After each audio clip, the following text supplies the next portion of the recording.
Buenas tardes, estimados alumnos.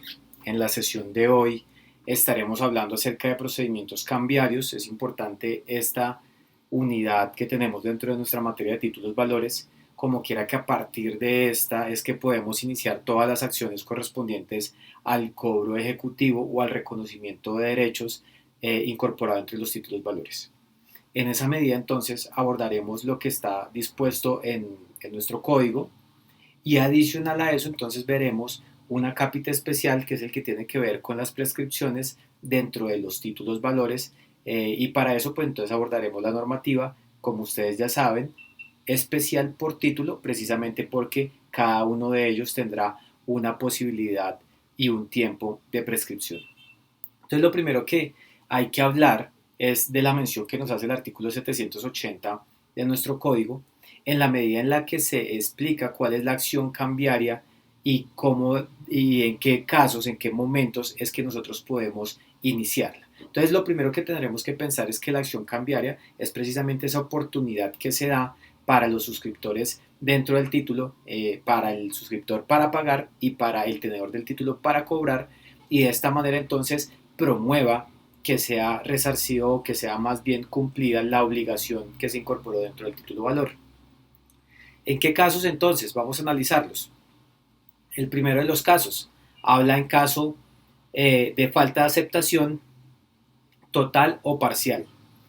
Como ustedes observan, cuando estamos hablando de aceptación, entonces nos tenemos que remitir al título valor letra de cambio. En la letra de cambio, como tenemos varios participantes, digamos que a manera de recordatorio, entonces tendríamos allí el girador, el girado, el aceptante, que sería ese girado que acepta la obligación, y tenemos por último el beneficiario. En esa medida, entonces nosotros encontramos que cuando hacemos la actividad de la aceptación, es decir, que le mostramos el título al girado y le decimos que por favor firme en señal de aceptación, o sea que está asumiendo la obligación, para ese caso entonces, si no se aceptara el título, yo puedo acudir a la acción cambiaria, es decir, que puedo en ese momento demandar vía ejecutiva y perseguir entonces al girador del título, o es decir, al creador del título. ¿Listo? Segundo caso, cuando encontramos, bueno, retomo también esa obligación y como les dije, aceptación es total o parcial, ¿no? Entonces puede ser que la persona reconozca una aceptación, digamos que vean dos personas. Entonces estas dos personas, una dice que sí, la otra dice que no. En una aceptación parcial, entonces procederá a iniciar la acción ejecutiva.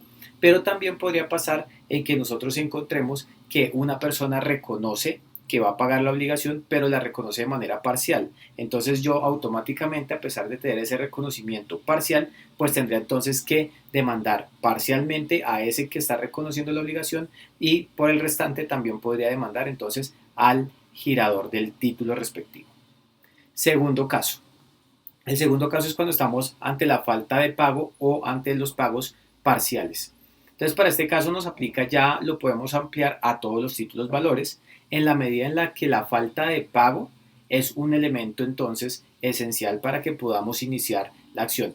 Pero recuerden aquí que la acción solamente puede iniciar es con el vencimiento, es decir, que no podría llegar a hacerlo, aunque ya tendremos unas causales más adelante, las recordamos, pero no podría llegar a hacerlo si no se ha presentado el vencimiento de la obligación. Es importante entonces que cuando entendamos que cuando estemos en presencia de la falta de pago es porque la obligación está vencida. Pago total y pago parcial, es decir, que, por ejemplo, caso de un cheque en el que me presento ante la entidad financiera entonces me anuncia que tiene un saldo en la cuenta corriente y con el sobregiro de 50 millones, pero que no podría pagarme los otros 50 millones, entonces yo lo que haría es la recepción del dinero de lo que está allí, que son 50 millones, y estaríamos pendiente de los otros 50, o sea, un pago parcial, y por lo tanto hago el protesto de pago parcial y me voy a la jurisdicción a demandar el cobro del valor restante con la respectiva sanción comercial que tiene este título. Siguiente caso, cuando el girador o el aceptante sean declarados en quiebra, en estado de liquidación, o se les habrá un concurso de acreedores o se les halle en cualquier otra situación semejante. Para este caso entonces, lo que podemos ver es que estamos ante las aceleraciones forzosas y que estamos también en presencia de aquella oportunidad que nos da no solamente el Código de Comercio, sino también el Código Civil, de adelantar la ejecución antes del vencimiento de las obligaciones. Entonces, para este caso, si yo encuentro que la persona se ha declarado en insolvencia o está en un estado de liquidación o en concurso o en cualquier otra similar, entonces estaríamos allí en presencia de lo que encontramos pues para iniciar nuestra acción ejecutiva, es decir, podemos ejercer la acción cambiaria. Aquí quiero entonces recordar que tenemos dos posiciones nuevamente, hablamos de girador y hablamos de aceptante. Eso quiere decir que si el girador, o sea, el creador del título, se insolventa, pues entonces yo puedo iniciar la acción porque finalmente sobre él también recae obligación. Pero si encontramos que es el aceptante, pues claramente que es el obligado, el principal obligado a pagar, entonces también tendremos que hacerle la vinculación y necesariamente iniciar la acción cambiaria. ¿Listo? Esto es la generalidad frente a acción cambiaria. Luego vamos a analizar entonces las acciones cambiarias, de qué tipo son y en qué manera es que ellas se precisan y se concretan cuando vamos a hacer una demanda. La acción cambiaria entonces se divide en dos, acción cambiaria que es directa y acción cambiaria que es de regreso. Entonces expliquemos la primera, la directa. La acción cambiaria directa es la que se ejerce contra el aceptante de la orden o el otorgante de la promesa cambiaria o sus avalistas. De acuerdo al artículo 781, entonces encontramos que la acción cambiaria directa es aquella que se ejerce desde el tenedor del título. Acá nos sobra advertir que el tenedor del título puede ser 50 endosos más adelante, entonces el tenedor del título, y viene él en acción cambiaria directa, es decir, directamente contra aquel que acepta la obligación, que gira el título o el que se encuentre en la misma línea en calidad de aval, y de esa manera entonces es que yo encuentro allí una acción cambiaria directa. Repitamos esta parte. El tenedor del título, que puede ser cualquier persona en el futuro, en la cadena de endosos debe ser la última, entonces con el derecho acreditado, viene en contra del primer obligado, es decir, que se devuelve completamente. Bien sea el aceptante, cuando estamos hablando de letras de cambio, bien sea el otorgante de la promesa, es decir, cuando estamos en presencia, por ejemplo, de un cheque, estamos en presencia de un pagaré, o podemos también agregarla e iniciarla en contra pues de el avalista. ¿Listo? El avalista de qué? De estas dos líneas, o sea, bien sea contra los que aceptan o bien sea contra los que suscriben el título entregando esa promesa incondicional de pago. Listo, esa es la acción cambiaria directa. Nos devolvemos el tenedor, el último tenedor del título contra el primero en la línea. Y la de regreso es la que se ejerce contra cualquier otra persona que está en el título. Eso quiere decir que, por ejemplo, el último tenedor, que es el que está legitimado para cobrar, se regresa 3 posiciones en la cadena de endosos y decide cobrarle a Pepito Pérez. En esa medida entonces estamos en una acción cambiaria que es de regreso porque no va directamente contra el suscriptor del título, el aceptante, el avalista de esta figura, sino que va en contra de una persona que está en intermedia posición dentro del título valor. Ahora, ¿qué es lo que se puede cobrar cuando estamos hablando de la reclamación para el pago? ¿Qué es lo que puedo yo cobrar en la acción cambiaria en general? ¿Qué es lo que me permite la ley? ¿Qué es lo que me acredita como derecho entonces por tener un título valor? Lo primero es el importe del título. El importe del título entonces será el valor que quede o resultante, o sea, o el total o el resultante después de un respectivo abono.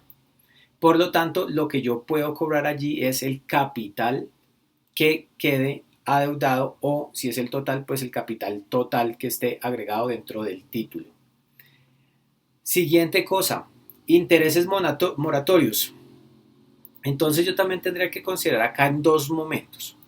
El primero de ellos es que cuando yo estoy hablando de los capitales, esos capitales que se entregan en un préstamo, cuando estamos hablando, por ejemplo, en las letras de cambio que tienen obligaciones dinerarias, esas me generan unos rendimientos, entre comillas, que son llamados intereses.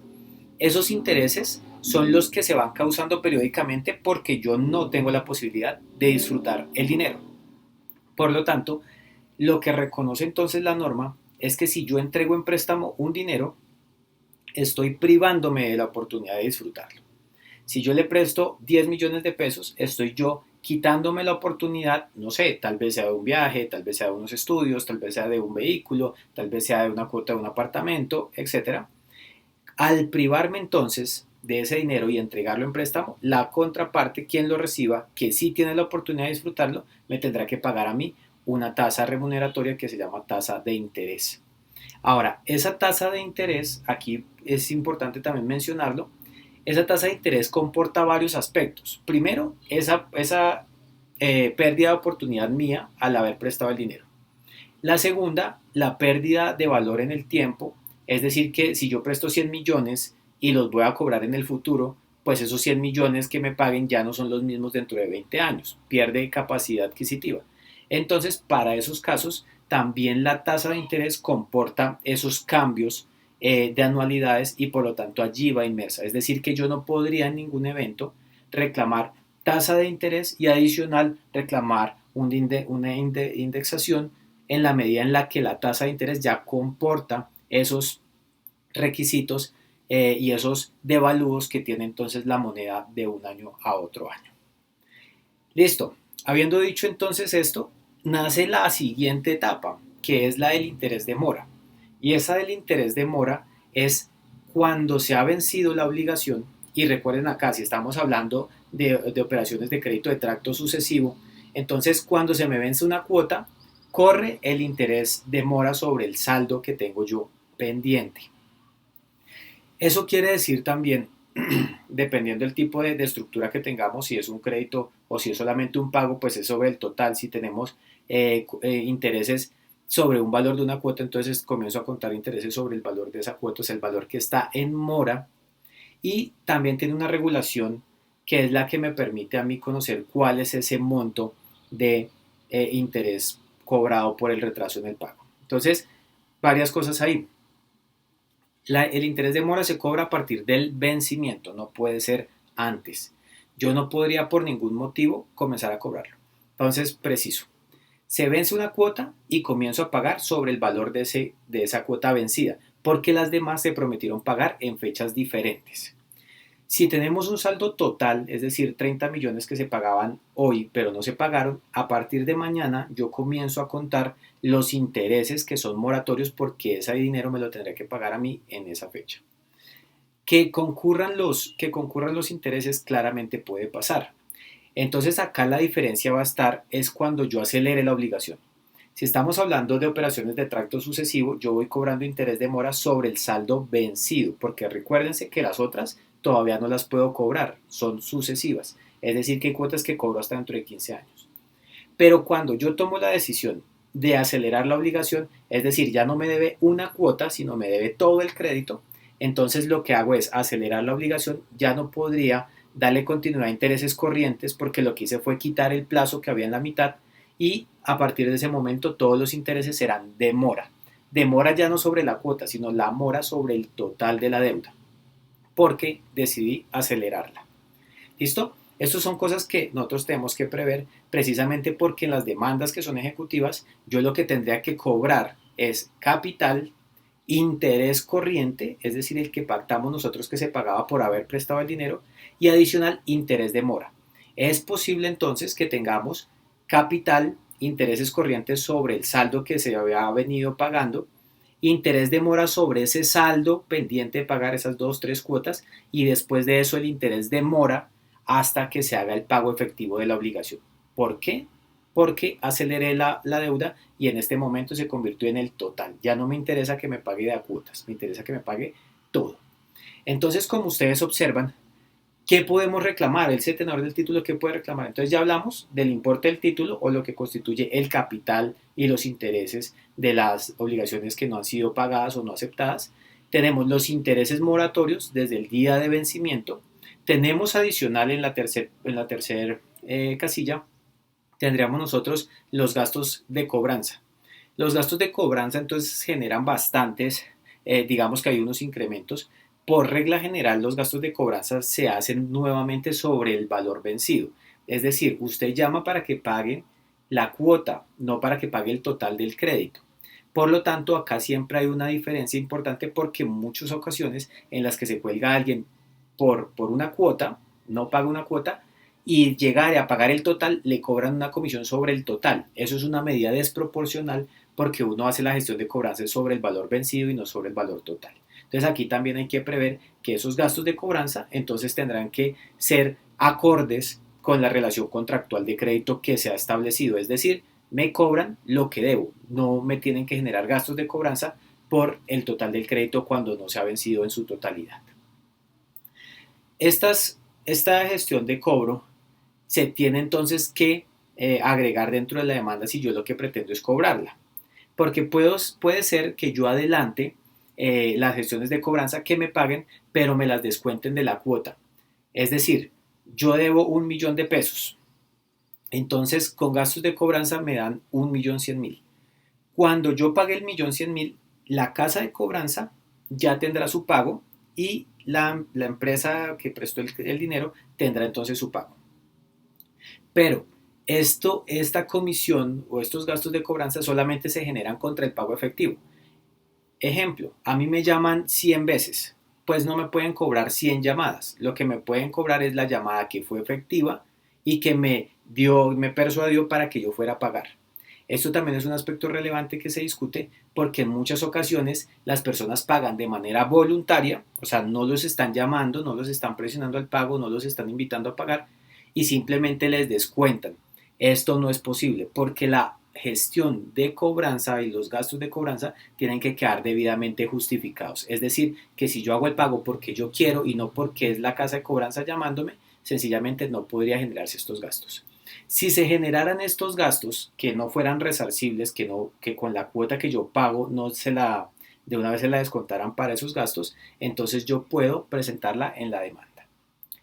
Adicional, hay otros gastos dentro de todo lo que presume la cobranza, o sea, esta parte, digamos que fuera prejurídica. Pero en los gastos también encontramos una gran cifra que se va a causar cuando estamos en medio del proceso jurídico. Ejemplo, las fotocopias, los poderes, los transportes, las autenticaciones, no sé, las notificaciones, todo lo que implica todas estas cosas que usted pueda justificar son aquellas que son las que por esencia de su trabajo tiene que desarrollar para poder hacer la demanda y que se logre el pago. Estas usted las puede reclamar dentro del proceso.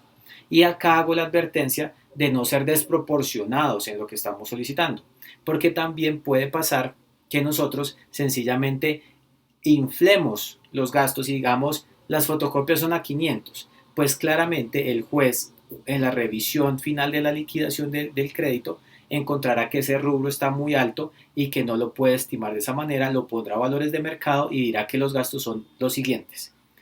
De todas formas, en los procesos ustedes tienen que entregar la relación de gastos y los debidos soportes para que de esa manera puedan entonces ser incluidos dentro de la liquidación final del crédito cuando se obtenga sentencia en el proceso ejecutivo. Cuarta cosa que puedo cobrar, la prima y gastos de transferencia de una plaza a otra. Como yo a ustedes ya les he comentado en varias oportunidades, el ejercicio del derecho comercial está sectorizado, es decir, que hay unas plazas diferentes en las que se hacen las negociaciones. A manera de ejemplo, podremos tener nosotros una plaza que es Cali, otra plaza que es Bogotá, y en las negociaciones se generan unos gastos. Si yo voy a hacer una transferencia, por ejemplo, de un título a otro, es decir, de un banco en Cali a un banco en Bogotá, pues esta transferencia tiene un costo. Es decir, que estos costos también los tendría que asumir aquella persona que no acepta el título o aquella persona que no paga el respectivo título valor. Estas son entonces las cuatro cosas que se pueden pedir dentro de la acción cambiaria y las que tiene entonces la oportunidad el último tenedor. Lo anterior escrito establecido en el artículo 782 de nuestro código. Ahora hablemos de lo que es el ejercicio de la acción cambiaria y cómo lo vamos a hacer entonces en en la operación de regreso o en vía de regreso. Entonces el obligado en vía de regreso que paga el título puede exigir por esta acción cambiaria. Entonces les explico. Esto de acuerdo al artículo 783. Resulta que hay una persona, ya sabemos que directa es del último tenedor contra el primero en la línea. Suscriptor del título o el girador o el que promete o el que tenía que aceptar o el que acepta. ¿Listo? Entonces esta es directa, acción cambiaria directa, del último hacia el primero. Pero resulta que yo puedo pagar el título estando en la mitad. Entonces la persona lo que hace es que el tenedor del título va y me demanda a mí porque me conoce y dice, bueno, él debe tener algo de dinero para pagarme. Entonces va y me cobra a mí. Cuando yo hago el pago, yo tengo ahora el título, claramente. El título me lo tienen que entregar a mí y yo puedo hacer el recobro precisamente en ejercicio de la acción cambiaria. Entonces, ¿qué es lo que tendremos que hacer para este caso? ¿Qué tenemos de oportunidad en la acción cambiaria como el pagador del título? Lo primero, que me reembolsen lo que yo pagué. Pero lo que no podrían entonces reembolsarme de lo que yo pagué son las costas si hubiese una condena dentro de un proceso. En ejemplo, resulta que a mí me indican, yo estoy obligado, estoy en la tercera línea de la cadena de endosos y el que está en la quinta línea que tiene el título me demanda a mí. Entonces, a mí me presiona el juez me ordena pagar, libra el mandamiento de pago y me dice, hágame un favor, señor, páguele, y yo procedo a pagar, o puede ser que yo espere y viva el debate jurídico hasta que al final pierda el proceso y me condenen. Entonces, yo tendré la oportunidad de cobrar todo el valor que he pagado, todo, claramente. Lo que no puedo hacer es trasladar ese valor que opera como una condena porque yo fui el ejecutado dentro del proceso jurídico. Por lo tanto, solamente tendría el derecho y oportunidad de cobrar el valor que pagué, pero no los gastos del proceso porque precisamente fui yo el que llevé el proceso jurídico hasta esa instancia y fui condenado. Siguiente cosa que puedo entonces cobrar a través de la acción, habiendo pagado como obligado de regreso. Los intereses de mora sobre el capital que pagué. Es decir, para el caso que estamos llevando, que fui obligado a pagar vía judicial, el día que yo efectivamente hice el pago, ejemplo, tengo 20 millones de pesos y la condena que llevaron esos 20 millones de pesos, es decir, honorarios de abogado, los gastos, todas esas cosas que yo no puedo cobrar, costaron 5 millones. Entonces, pagué 25 en total. De esos 25 solamente puedo cobrar 20 millones, que corresponden al importe del respectivo título. De esos 20 millones, entonces yo puedo cobrar también intereses, es decir, que yo ahora que pagué en regreso voy a irme hacia atrás. Voy a cobrar los 20 millones que pagué, estos 5 millones de condena ya los perdí, ya los asumí yo, y puedo cobrar sobre esos 20 millones interés de mora. Eso quiere decir que si hoy pagué los 20 millones, a partir de mañana comienzo a contar la mora y voy a dirigírsela en contra de la persona o personas que estén antes que yo dentro del título valor. Listo. ¿Qué otra cosa puedo cobrar? Puedo cobrar gastos de cobranza, pero estos gastos de cobranza no son los generados dentro del proceso, no, son los gastos que yo incurro para poderle cobrar a los anteriores dentro del título. Entonces, a partir del pago que yo hice al banco, ya me gasté 5 millones en el proceso, tengo 20 millones y está corriendo la mora. Entonces yo comienzo a hacer las llamadas respectivas a los anteriores, comienzo a hacer, digamos que si fuera una gestión prejurídica antes de demandarlo, comienzo a pagar los poderes, las presentaciones personales, comienzo a pagar las notificaciones, esos gastos de cobranza en que yo incurro, también los puedo cobrar cuando vaya nuevamente a presentar la acción cambiaria. Y lo mismo va a pasar cuando por efectos de domicilio yo tengo que hacer un traslado de plaza. Entonces, pero soy yo el que tiene el título en este momento. Ejemplo, estoy en la ciudad, el título era en Cali y hubo unos gastos de cobranza que fueron dentro de los 5 millones que fueron de Bogotá.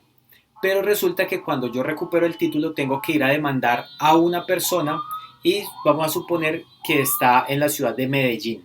Entonces, el cambio de plaza, porque yo siempre cobro en el domicilio, el cambio de plaza me implica a mí un gasto. Ese también yo puedo cobrarlo en la acción en la acción cambiaria, precisamente porque fue un gasto que yo incurrí para poder recobrar el dinero que yo había pagado.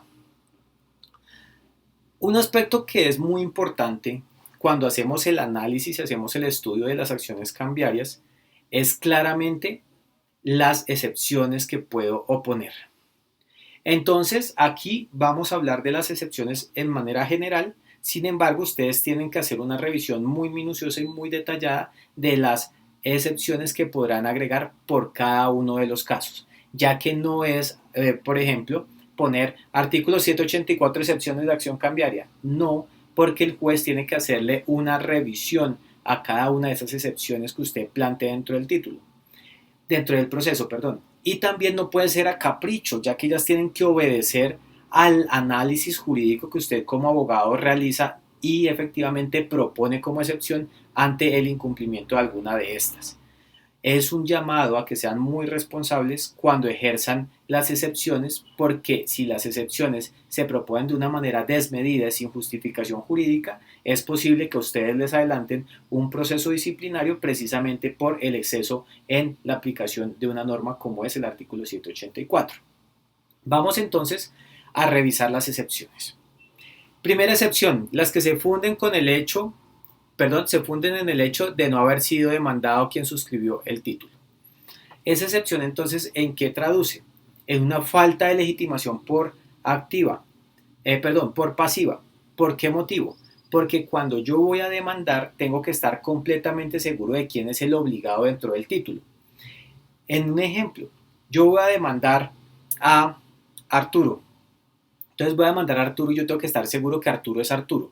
Pero resulta que yo dentro del título pues observo que no creo que sea Arturo, debe ser más bien es como Andrés.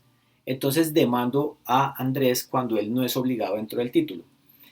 ¿Qué es lo que puede hacer Andrés? Indicar que él no es el sujeto pasivo de esa acción y que por lo tanto aplica una excepción que es precisamente la primera, que se funda en el hecho de no haber sido demandado, quien suscribe el título, es decir, que a quien debieron demandar fue Álvaro y no a él. ¿Listo? Esta es importantísima, también hace parte, aunque ahorita vamos a revisar otras, pero hace parte de aquello de la legitimidad en la medida en la que yo tengo que conocer quién está suscribiendo el título, quién está en posición de obligado, etc. Si estamos en posiciones de avales, si estamos en posiciones en endoso, y de esta forma es que yo estructuro la excepción a la excepción cambiaria. Siguiente, la segunda, la incapacidad del demandado al suscribir el título. Entonces piensen ustedes que vamos a hacer el título valor y resulta que la excepción aquí sería es que la persona que suscribe el respectivo título era una persona incapaz. Acá entonces también tendremos que entrar a revisar un poco el tema que aunque ustedes ya tuvieron conocimiento de esto, de las incapacidades que son absolutas y las incapacidades que son relativas, y en esa medida cuál es la forma de hacer la suscripción de los respectivos títulos.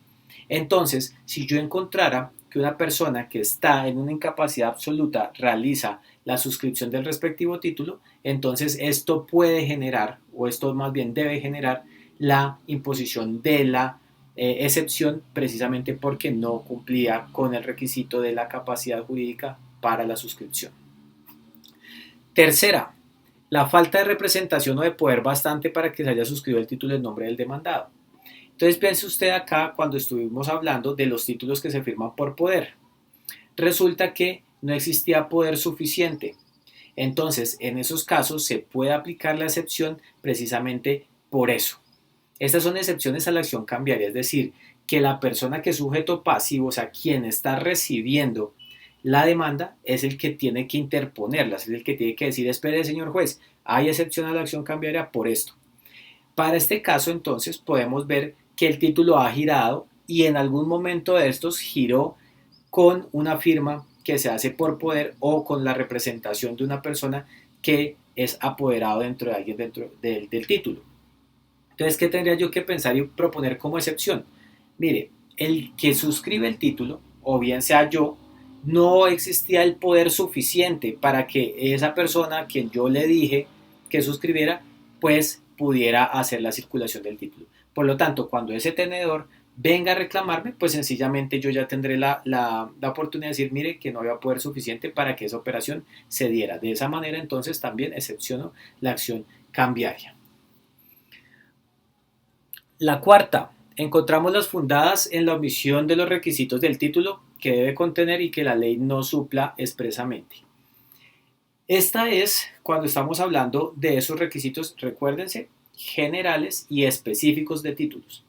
Cuando yo observe que no se cumple una de las dos, entonces aplico esta excepción. A manera de ejemplo, viene el título, me demandan, viene el título, yo reviso el título y observo que hace falta la firma del girador. Es decir, que no existe un requisito, no está cumplido un requisito general del título que es la firma. Al no existir, entonces propongo la excepción y de esa manera el juez entenderá que no se puede ejercer la acción cambiaria. Pero hay otros casos y por eso es que la norma nos menciona que no se suple expresamente.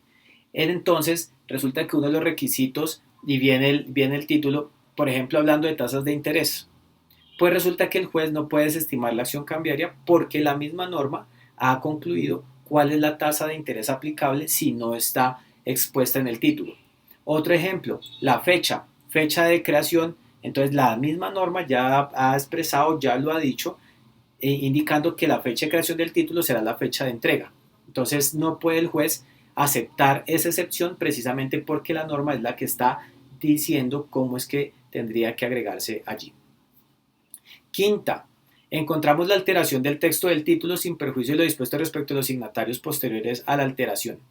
Entonces, lo primero es que acá encontramos las falsedades de los títulos. Entonces yo puedo proponer que existe allí en el título una alteración, que puede ser fechas, como por ejemplo los vencimientos, pueden ser nombres, pueden ser firmas, pueden ser infinidad. Pero todas estas son alteraciones en el título. Y aquí habrá que decir, que acuérdense que es autónomo, acá habría que decir que el hecho en que la relación existiera y tuviera algún problema, precisamente en alteración del texto, no quiere decir que afecte lo demás, porque la obligación se vuelve autónoma. Entonces, encontramos que hay una relación entre aquel que presta el dinero y aquel que suscribe el título. Es en esa primera relación. En esa primera relación podemos encontrar alteraciones en el texto del título. Pero si las siguientes no están mal, es decir, si en el endoso no está mal, si el aval no está mal, pues entonces yo no podría hacerlo completamente contra el título precisamente en ejercicio de la autonomía. Para ese caso lo que yo tendría que hacer es diferir esa controversia jurídica que existe respecto de ellos, pero con la autonomía de la obligación que existe hacia los demás. Esta entonces es la quinta. La sexta, relativas a la no negociabilidad del título. Eso quiere decir que yo puedo proponer como excepción, por ejemplo, que el título no era negociable. Un ejemplito de esto, cuando nosotros estamos hablando de un título valor cheque que es pagues únicamente al primer beneficiario. Entonces aquí encontramos que la orden directa es de cerrar circulación y por lo tanto solamente se va a pagar a ese primer beneficiario. Si la persona giró el título, si la persona circuló el título, entonces cuando venga ese último tenedor y me diga a mí, yo le voy a proponer esta excepción porque el título no tendría lugar a negociabilidad porque era pagado al primer beneficiario. Por lo tanto, no puede cobrarme ese otro, no sé, el quinto en la lista, porque lo único que podría cobrarme es aquel que está mencionado en el título como el único beneficiario. La séptima, las que se funden en quitas, en pagos total, pago parcial, siempre que consten en el título. Entonces acá lo que hemos hablado en varias oportunidades, tenemos que pensar que el título no solamente se compone del elemento material o el formato, sino que también puede tener otros adicionales, como las quitas o como las glosas. Es decir, que acá las controversias versan entonces sobre esos documentos que son accesorios y también versarán si hay lugar al pago total o al pago parcial, pero tiene que quedar la debida constancia en el título. Para los los ejemplos que hemos hecho y los títulos que les he transmitido a ustedes encontrarán bastante de esto, es decir, pagos parciales, pagos totales, pero todos tienen que quedar dentro del título. Esa sería entonces la manera de alegarlos. Ahora, si tenemos una lista de abonos que es independiente del título, o sea, que está en una quita o una glosa, entonces yo qué tendría que considerar que esos hagan perfecto juego para que yo pueda aportarlos al juzgado con el total. Es decir, el título se integra por estos dos documentos y podría yo entonces alegar respecto de esta excepción cuando estamos en presencia de esos elementos, de los títulos en glosas, en quitas, o cuando yo tengo que alegar pago total o pago parcial si está en el título agregado. Octava, las que se funden en la consignación del importe del título conforme a la ley o en el depósito del mismo importe hecho en los términos de este título. Esto tiene que ver con los pagos en consignaciones o con las formas de pagar. Entonces, lo que yo puedo proponer como excepción de la acción cambiaria, es decir, como esa excepción de la oportunidad que tiene el tenedor del título de cobrar, es simplemente esta, en que se ha realizado un pago de acuerdo con lo que nos indica la ley y que por lo tanto he quedado liberado del cumplimiento de la obligación otra vez. Es decir, que yo excepciono por pago, pero también indico que el importe del título se pagó conforme a alguno de los requisitos de la ley. Entonces, podríamos tener lo que son pagos en consignación o simplemente los pagos cuando van dirigidos a la cuenta porque precisamente consta que entraron los dineros a la cuenta del acreedor. Novena, se funden en la cancelación judicial del título o en orden judicial de suspender su pago proferida como se prevé en este título. Entonces aquí tendremos que hablar cuando van a hacer un cobro de un título, pero es un título que está cancelado y que se supone cancelado acá judicialmente, es decir, que el juez participó en la cancelación del respectivo título. El juez fue el que ordenó la cancelación y a su vez el juez pues podrá ordenar entonces también la restitución del mismo. Entonces piensen ustedes en este escenario. Se pierde un título valor. Entonces, ¿cómo se pierde? Yo adelanto el proceso porque necesito cobrar el dinero y adelanto entonces todo el proceso. Me cancelan el título, luego me lo reponen. Pero resulta que en la pérdida del título alguien fue y demandó al deudor. Entonces, claro, si demandan al deudor, pues entonces mi título, ¿cómo va a quedar? Entonces, la excepción que puede poner ese deudor es que en el proceso jurídico que yo adelanté se canceló el título que le están cobrando y por lo tanto el juez tendría entonces que analizar y desestimar la acción cambiaria precisamente porque se encuentra en presencia de esta causal frente a la acción, esta excepción frente a la acción. La décima, prescripciones o caducidades. Entonces, como ya lo hemos hablado, lo hemos mencionado, aunque ahorita lo profundizaremos, las prescripciones y las caducidades entonces tienen que ser actividades que se han imputado al tenedor del título, es decir, que él tiene que realizarlas so pena de perder la oportunidad del ejercicio de la acción o perder la oportunidad del derecho. Entonces vamos acá a hablar acerca de esas temáticas un poco más adelante, pero claramente serán una excepción cuando la persona obligada a hacerlo no lo realiza y por el paso del tiempo entonces pierde la oportunidad de ejercer la acción. La 11ª, las que se deriven de la falta de entrega del título de la entrega sin intención de hacerlo negociable contra quien no sea tenedor de buena fe. Eso quiere decir en los casos en los que los títulos se extravían y los encuentran y los van a cobrar cuando yo sé que no fue adquirido de buena fe. Es decir, que hubo una advertencia al deudor que el título estaba extraviado y que por lo tanto no tendría que realizar el pago. O por ejemplo, cuando hablamos de un título en el que yo he llamado entonces al banco y les he dicho, por favor, ese cheque no me lo cancele, doy orden de no pago. Eso pues a manera de ejemplo, siempre que pueda desvirtuar que fue adquirido pues de buena fe. Es decir, que recuérdense también eso, que yo no puedo entonces presumir nomás, sino que presumo la buena fe y desvirtúo entonces que existe o compruebo que existe la mala fe.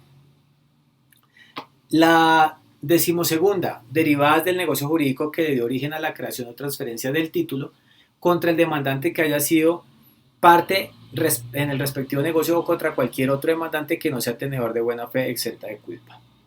Entonces aquí es esa oportunidad en donde uno tiene que volver, digamos que replicar lo que hablamos hace algún tiempo, y es que en virtud de la autonomía y en virtud de ser abstracto el título, las obligaciones entonces correrán y serán obligaciones independientes frente a la autonomía y abstractas frente al negocio jurídico que las causó. Entonces aquí va a ser importante porque si bien yo podría llegar a una declaración de inexistencia de obligaciones respecto de una persona y otra, no quiere decir que sea la inexistencia del título valor. Porque, como ya lo hemos visto, en virtud de la autonomía, el título respecto de otras personas obligadas, pues continúa. Pero de esas dos, en ese respectivo negocio que le dio origen, pues sencillamente tiene entonces el proceso de inexistencia de esa obligación. Para ponerlo en un ejemplo, cuando estamos haciendo la negociación del título la primera vez, hubo un préstamo de dinero. En la segunda vez hubo una negociación de un vehículo en el que el título quedó en garantía. La tercera oportunidad, el título se fue en propiedad. ¿Listo? En la cuarta se fue en propiedad. Ahora el cuarto pues tiene el título y va a ir a cobrar.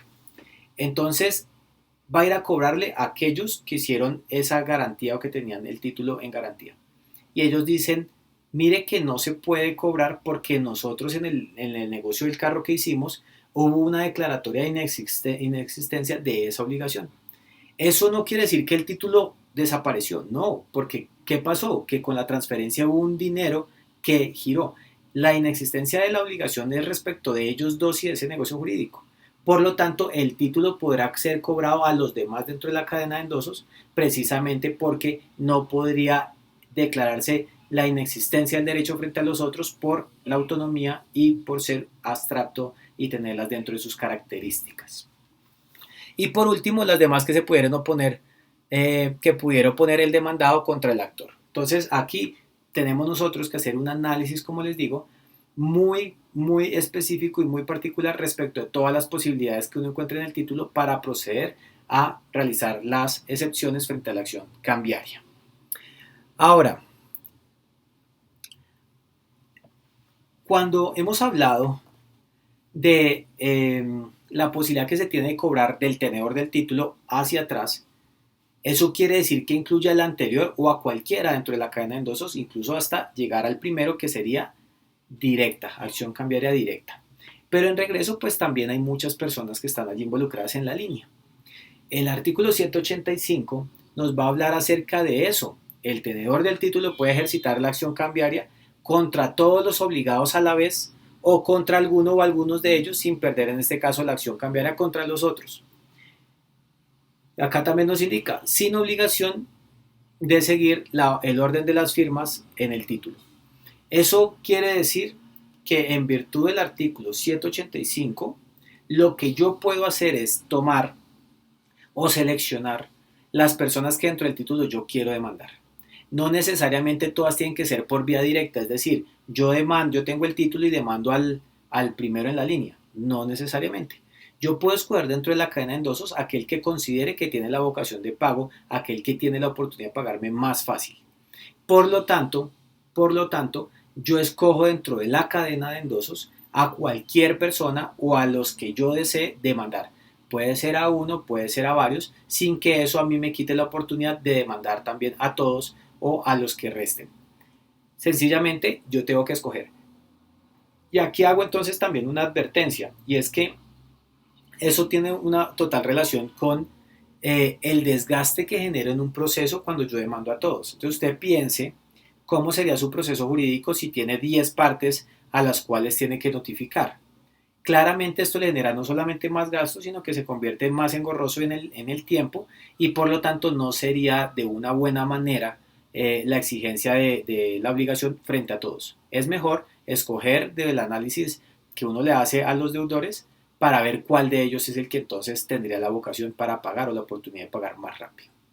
Ahora, ese artículo 185 también nos va a indicar que tienen el mismo derecho el obligado que ha pagado el título contra todos los signatarios anteriores. Es decir, que si yo estoy dentro de la cadena de endosos de octavo y hay 20, estoy de octavo, pues se liberan del 9, el 10, el 11 hasta el 20, y de ahí hacia atrás yo también tengo la oportunidad de cobrar, por lo tanto voy hacia el 7, 6, 5, 4, 3, hasta todos los que yo quiera. De esos que son signatarios anteriores, yo puedo escoger. Demando a todos, demando a cualquiera, tengo que revisar exactamente qué es lo más conveniente del análisis de esos deudores. Ahora, sigamos. Cuando yo estoy hablando del título, del tenedor del título, o cuando yo soy el obligado en vía de regreso, es decir, que yo terminé pagando la obligación estando en la mitad, no directamente, entonces se puede cobrar a cualquiera de los anteriores del título, es decir, en la mitad, otras acreencias. Vamos a leerlas, vamos a explicarlas. Entonces, citamos el artículo 786 del Código. El tenedor del título, así como el obligado en vía de regreso que lo haya pagado, puede cobrar lo que en virtud del mismo deban los demás signatarios por cualquiera de estos medios. Primero, cargando o pidiendo que se abonen en cuenta el importe del título más los accesorios legales. Es decir, que aquí él lo que puede pedir es que se haga todos esos pagos de parte de las personas que él considere que va a cobrar. Segundo, girando a su cargo el valor del título más lo que pagó en todos los aspectos legales. En ambos casos, menciona la norma, el aviso o la letra de cambio correspondiente deberán ir acompañados del título original, de la respectiva anotación de recibo, del testimonio copia autorizada, del acto posesorio en su caso y en la cuenta de los accesorios legales. Entonces esto es para indicar que yo en todo caso tengo la oportunidad, bien sea en cualquiera de las posiciones como tenedor del título o como aquel obligado en vía de regreso que pagó, de realizar la solicitud del pago de los dineros que se adeudan. Y aquí para eso entonces nos va a indicar en qué forma es que yo debo acreditarlos frente a los otros deudores. Vamos a hablar ahora del fenómeno de la caducidad de la acción cambiaria de regreso del último tenedor. Artículo 787. Caducidad de la acción cambiaria de regreso del último tenedor. Es aquí entonces donde nosotros vamos a revisar, vamos a entender cuál es la caducidad. ¿Listo? Entonces, la acción cambiaria de regreso del último tenedor del título caducará. Ojo, acción cambiaria de regreso. Acuérdense que la directa es contra el principal. La de regreso caducará. Primero, por no haber sido presentado el título en tiempo para su aceptación o para el pago. Entonces aquí lo que vamos a notar es que la caducidad de la acción se da es porque la norma nos indicó que teníamos que hacer algo. Y ese algo que nos impuso hacer no lo hicimos dentro del tiempo. Ejemplo, aceptación. Entonces acá en aceptación pues claramente estamos hablando es del título valor letra de cambio. Entonces ya sabemos que hay un requisito que hay que cumplir, que es el de presentar para que se acepte, si no es aceptado. Y también en ese título puede concurrir presentación para el pago. Si suponemos que el título no lleva una fecha de vencimiento, entonces ya nosotros habíamos estudiado en ese título en particular que se tiene un año para presentación para el pago. Es decir, que yo recibo el título sin fecha de vencimiento, cuento la fecha, hoy digamos estamos a 6, entonces empezamos a contar 7, 8 hasta que llegue el año. Es decir, el 6 de mayo del otro año yo tengo que hacer la presentación, es una imposición que se pone sobre mí, es mi obligación como acreedor y como tenedor del título. Si a mí se me pasa el tiempo y no lo presento, ¿qué es lo que me dice la ley que tengo que hacer? Entonces caduca la acción. ¿Listo? Caduca la acción. No estamos hablando de prescripción, estamos hablando de una imposición de la ley que yo debía hacer y no la realicé en el tiempo. Esta segunda la tenemos cuando hablamos de no haber levantado el protesto conforme a la ley. Eso quiere decir que también, como nos indica, por ejemplo, las letras de cambio frente al protesto o el cheque frente al protesto, pues fui a hacer la diligencia al banco, consigné el cheque, me dicen que no hay fondos suficientes, yo retiro el cheque y me voy. No, Lo que yo tendría entonces que hacer es que cuando me diga el banco que no me va a pagar, indicarle que realice el protesto en el respectivo título, porque si yo no lo hago, que es un requisito de la norma, entonces lo que va a pasar es que me caduca la acción. Es imposición de la ley para que yo pueda iniciar la acción cambiaria.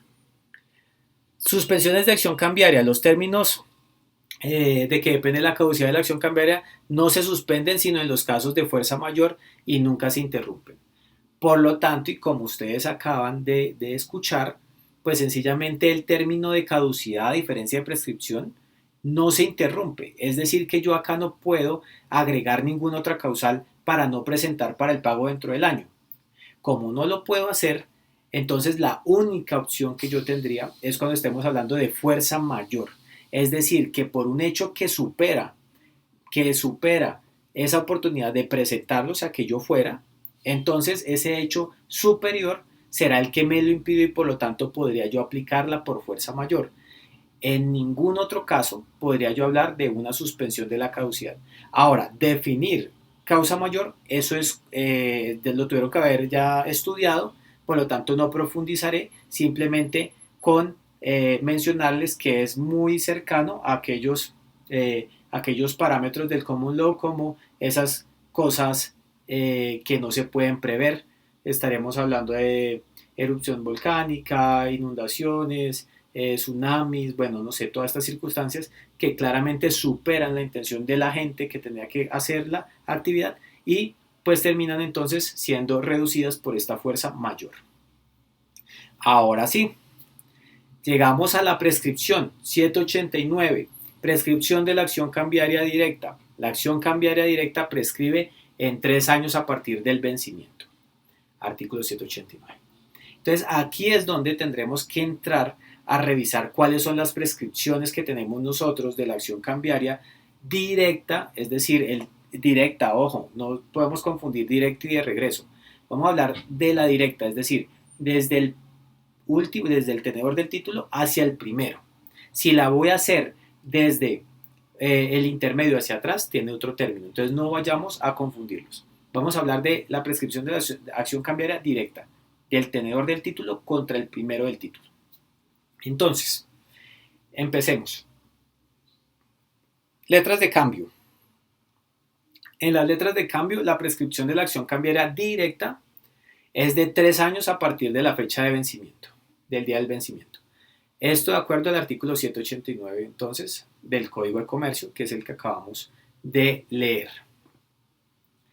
En el ejemplo práctico, si la obligación se vence hoy, o sea, hoy tengo que pagar el título, a partir de mañana tengo los 3 años siguientes para iniciar la acción. ¿Listo? Para iniciar la acción. Recuerde entonces también que usted debería, para iniciar la acción, realizar lo que la ley le indicó. El protesto, por ejemplo, o la presentación para aceptación. Entonces no se les vaya a olvidar porque una cosa es caducidad frente a esto que le impone la ley y otra cosa es prescripción, que es decir, que ha pasado el tiempo y me ha impedido a mí la acción cambiaria. Entonces, tenemos nosotros 3 años a partir del día del vencimiento para letras de cambio. Para el pagaré, la prescripción de la acción cambiaria directa es de 3 años a partir del día del vencimiento. Recuerden ustedes que cuando estamos analizando letra de cambio y analizamos pagaré, pues es precisamente esa conexión la que me va a indicar que llevo las características de la letra de cambio en lo que no está regulado y por lo tanto tendré yo que también tomar la prescripción de los 3 años precisamente porque está dispuesta para la letra de cambio. Los cheques, las acciones cambiarias derivadas del cheque, entonces, las del último tenedor, como ya dijimos, son de 6 meses, es decir, que si la fecha de vencimiento que tiene el cheque es hoy, tengo 6 meses a partir del vencimiento para realizar la acción cambiaria o ejecutar la acción cambiaria. Nuevamente, tiene que haberle hecho el respectivo protesto porque si no, caduca la acción cambiaria, no podría presentar. Entonces, ahora, ya hablamos de 6 meses en la acción cambiaria, entonces esta sería, claramente acá, pues sería directa. Y ahora hablemos de las que son de endosantes o que son de avalistas, es decir, las que son de regreso. pues estas cuentan con el mismo término, es decir que tenemos 6 meses directa, 6 meses vía de regreso y todas contadas a partir de la fecha. Entonces, la primera, del vencimiento de la obligación, o la otra es de las de regreso, es cuando yo he pagado. Vamos a ponerlo entonces en un ejemplo. El título comienza a girar y resulta que este cheque, entonces, cuando lo van a hacer la presentación al banco, pues tendrá 6 meses. Pero resulta que yo pagué el cheque de manera anticipada y después voy a iniciar el cobro. Voy a iniciar el cobro contra alguien anterior, contra alguna persona anterior. Entonces yo también tengo 6 meses a partir del día en que pagué ese título para cobrarle a los anteriores. Esto de acuerdo con el artículo 730 de nuestro Código de Comercio. Siguiente, los bonos. Los bonos, las acciones para cobrar el bono, pues aquí para este caso serían los intereses y capital del bono. Estas prescriben en 4 años contados a partir de la fecha de expedición. Esto de acuerdo al artículo 756. Eso quiere decir que si el bono yo lo suscribí y tiene su vencimiento el día de hoy, entonces tengo 4 años para ejercer la acción cambiaria. Acuérdense ustedes que en los bonos estamos hablando de unos títulos que son corporativos y que son de crédito y por lo tanto la inscripción de esa deuda, de esa licuota de una deuda, está con la institución o con la empresa jurídica que los expidió. Entonces yo tengo 4 años a partir del vencimiento para cobrarle a ellos. Pero adicional hay que considerar que hay bonos que tienen vencimientos sucesivos. Eso quiere decir que esa prescripción que habría sobre la acción entonces tendría que irse moviendo. Es decir, la cuota de pagar el año 2021 entonces se vence en el 2025. La del 2012 se vence y se va, perdón, la del 2022 se va corriendo al 2026 y de esa manera es que van prescribiendo cada una de ellas, sin que quiera decir que todas prescriben corridos los 3 años porque cada una es independiente. Certificados de depósito y bonos de prenda. Se aplica en lo conducente pues las disposiciones que son relativas a la letra de cambio al pagaré negociable, es decir que la prescripción es de 3 años. Acá estoy de acuerdo al artículo 766, que es donde se observa las condiciones de la certificado de depósito y bono de prenda. Es relevante y es importante que ustedes memoricen que aquellos que no tengan condiciones especiales entonces se remiten a la letra de cambio, que es el derrotero, para identificar las fechas de las prescripciones de la acción. Carta de porte o conocimiento de embarque. Se aplica entonces nuevamente lo que es conducente a la letra de cambio, es decir, que tenemos 3 años para la prescripción de la acción cambiaria y esto está contemplado en el artículo 771 del Código de Comercio. La factura cambiaria nuevamente está entonces con un término de prescripción de 3 años, estos pues contados a partir del vencimiento, y la regulación está en el artículo 779 del Código Mercantil. Listo. Ahora, entendido esto como las que son directas, y vimos la del cheque, que esta del cheque sería el regreso, entonces vamos a considerar aquellas prescripciones de acción cambiaria que son de regreso y que son del último tenedor. Para esto vamos al artículo 790.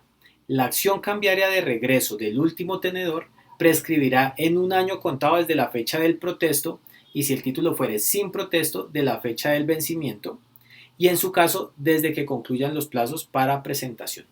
Entonces acá lo que estamos hablando es que si vamos a hacerla en regreso, o sea, no la que es directa contra el deudor, digamos el suscriptor del título, el iniciador, sino que es hacia alguno de los anteriores, yo tengo un término más reducido y es solamente de 1 año. Es decir, que como tenedor del título, si quiero escoger alguno dentro de la cadena de endosos y no el primero, entonces tendría yo 1 año para que prescriba la acción cambiaria de regreso de ese último tenedor.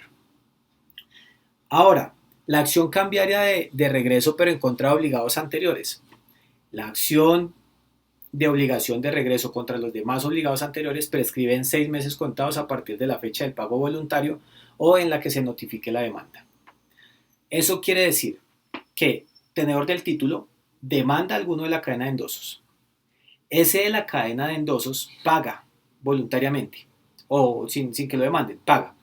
Entonces, hay 1 año desde el tenedor del título hasta cualquiera de la cadena de endosos. Pero ese que pagó voluntariamente tiene 6 meses para irse contra los anteriores. Eso quiere decir que se va reduciendo el tiempo en la medida en la que se comienzan a hacer los pagos hacia atrás. Repitamos, directa. Entonces, el tenedor del título contra el iniciador del título. Esta tiene entonces los términos de prescripción que ya hemos indicado. Ahora, cuando tienen que ver del tenedor del título contra uno de la cadena de endosos, tiene entonces un año. Y cuando estamos hablando que paga uno de la cadena de endosos y va en regreso otra vez contra uno de la cadena de endosos, entonces tendrá solamente 6 meses. Prescripciones, causales de interrupción. Las causas de interrupción de la prescripción respecto a uno de los deudores cambiarios no le interrumpe respecto de los otros, salvo en los casos de signatarios en el mismo grado. Esto quiere decir, y se reafirma lo que les he dicho, de las condiciones de autonomía o de las características de autonomía y de ser abstracto dentro del título. Por lo tanto, si prescribe respecto de alguno, pues no quiere decir que prescriba respecto de los demás. ¿Listo? Esto es importante pues en la medida en la que el derecho entonces se va a conservar y uno tiene que revisar dentro de esas posibilidades que tiene en dónde puede ejercerla de mejor forma o contra quién puede ejercerla de mejor forma. Ahora, siguiente, artículo 793. El cobro de un título valor da lugar al procedimiento ejecutivo sin necesidad de reconocimiento de firmas.